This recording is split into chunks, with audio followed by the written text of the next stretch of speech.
dal mio camerino ti porto nelle memorie della comicità. Oggi parliamo di uno dei 4 miti. Te lo presento con un grande rispetto, ma prima la sigla. Ciao, io sono Dandy Dan e faccio il comico visuale. Cos'è? Beh, la comicità visuale è far ridere senza l'uso della parola. Oggi non mi esibisco, ma se vorrai potrei spiare le nostre follie nella playlist. Oggi parliamo di uno dei 4 miti. Lui è Harry Langton.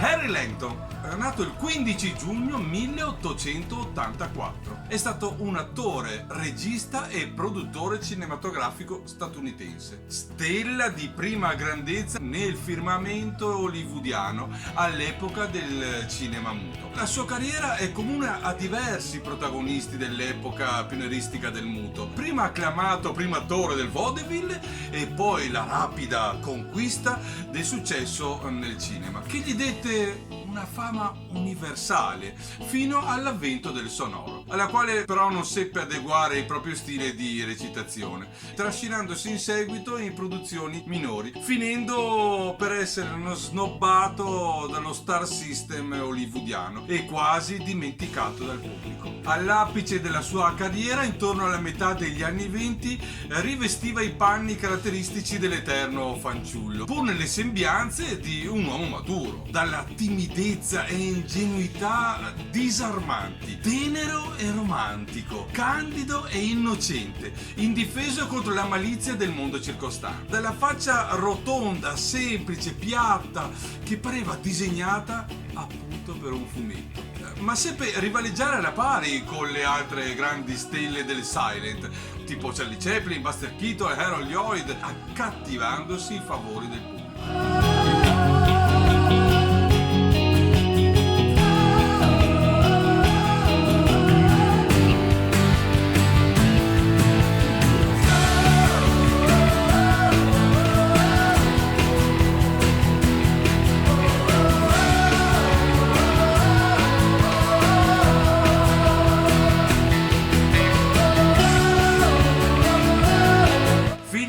Pittore dilettante William Worley Langton e di una funzionaria dell'esercito della salvezza, Lavinia.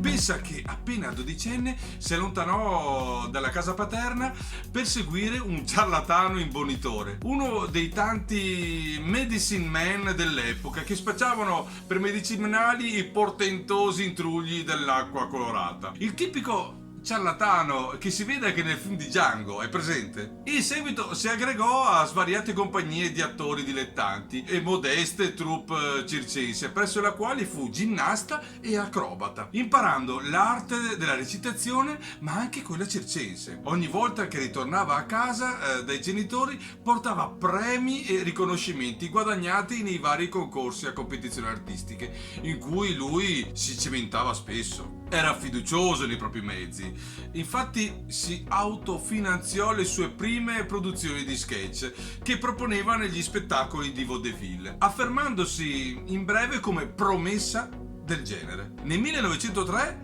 sposò l'attrice Rosa, con la quale dette vita ad un numero che li accompagnò, perfezionandosi comunque sempre di più, nel corso di 2 decenni. Harry's New Car, che valse loro l'affermazione definitiva nel mondo del vaudeville, ma anche il rimprovero di scarsa fantasia. Langdon fu pure nel cast del musical Jim Jam Jams, allestito a Broadway con discreto successo. Oltre a questo atto, un altro numero Harry si cimentò. Era un numero di equilibrismo sulla sedia, arrampicandosi in cima in una montagna di sedie e bottiglie e facendo oscillare l'intero assemblaggio avanti e indietro in modo precario. Harry Langdon nel 1923, all'apice della sua carriera teatrale, decise di abbandonare il palcoscenico per cimentarsi nella recente nuova forma di espressione, il cinema. Trattò all'inizio una scrittura con Al Roche, senza però trovare un accordo soddisfacente. Quindi firmò il suo primo contratto cinematografico con Saul Lesser. Tra l'estate e l'autunno del 23, Langdon recitò parecchi cortometraggi, tra i quali alcuni diretti da Alf Golding. Nell'ottobre del 23, cioè in quell'anno, una leggera crisi economica scosse il mondo dei cineasti, portando alla risoluzione forzata del suo contratto. Ma Langdon rimase disoccupato ben poco. Max Sennett lo scritturò per la Keystone, accogliendolo tra i suoi comici e concedendogli ampia libertà d'azione con grosse soddisfazioni. Harry fu affidato ad una squadra di produzione con la quale realizzò alcuni corti di scarso significato, probabilmente perché erano destinati in origine ad altri comici della compagnia e lo stile piuttosto grezzo della Keystone non valorizzava di certo le qualità di Langdon. Il primo corto fu Smile Please. Dovette trascorrere circa un anno prima che il pubblico cominciasse ad accorgersi di questo nuovo personaggio, ma la svolta coincise con l'arrivo del suo nuovo regista, Harry Edwards, che firmerà tutti i successivi lavori del comico alle dipendenze di Sennett, e di Arthur Ripley come sceneggiatore, il quale rallentò i ritmi forsennati dello standard della Keystone per adattarli al personaggio timido e impacciato e fanciullesco di Langdon.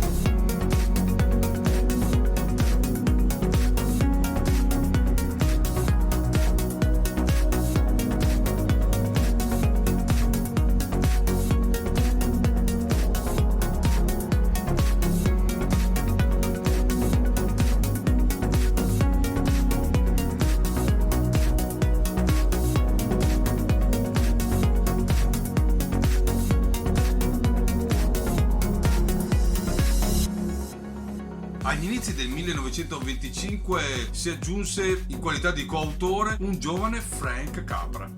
Il primo corto firmato fu Plain Clothes. Il gradimento del pubblico crebbe con gli incassi al botteghino e Langdon diventò una stella del cinema.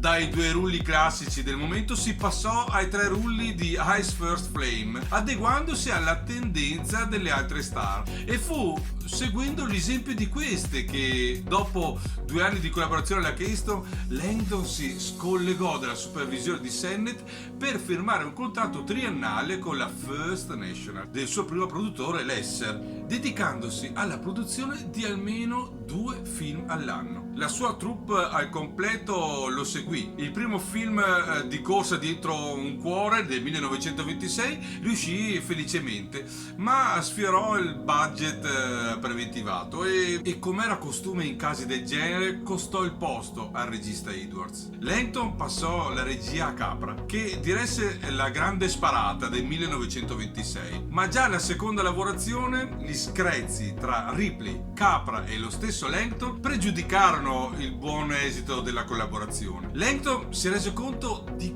quanto stretto fosse il vincolo contrattuale dei 2 film annui. Era davvero faticoso. Se paragonati ai circa 3 anni presi da Chaplin per distribuire un'opera e almeno un anno per Keaton, erano ritmi forsennati. Nel 1927 Langdon prese la decisione di dirigersi da sé e gli fu fatale. I successivi 3 film prodotti furono un fiasco. La First National nel 1928, dopo l'insuccesso de Il Cacciatore, rescisse il contratto e per l'attore fu un fallimento anche economico, proprio nel momento in cui c'era il passaggio, nel momento in cui il cinema muto stava cedendo il passo al sonoro. Un evento che per molti di loro successe. Langton ritornò a calcare i palcoscenici del vaudeville fino a quando Al Roche lo richiamò nel 1929 per i suoi primi sonori. In quel periodo l'attore divorziò da Rosa per sposare Helen Walton, dalla quale poi divorzierà successivamente nel 1932.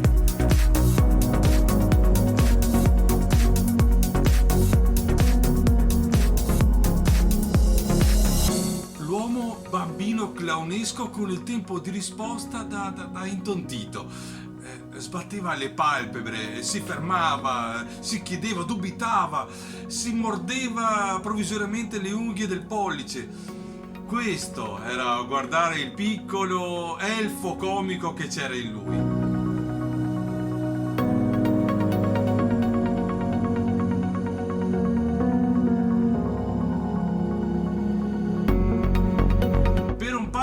Di dolci anni, dal 1924 al 1926, il pubblico del cinema era in perfetta sintonia con i suoi film. Il sonoro non risultò congeniale allo stile di Harry Langton, così pure il suo tono di voce, intaccato da un malanno giovanile che lo costringeva a recitare in falsetto.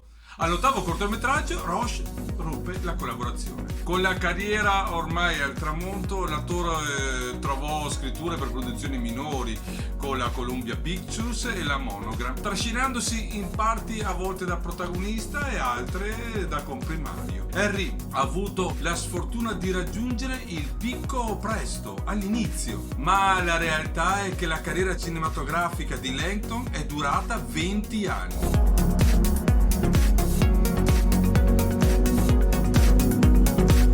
Ha lavorato quasi costantemente fino alla morte.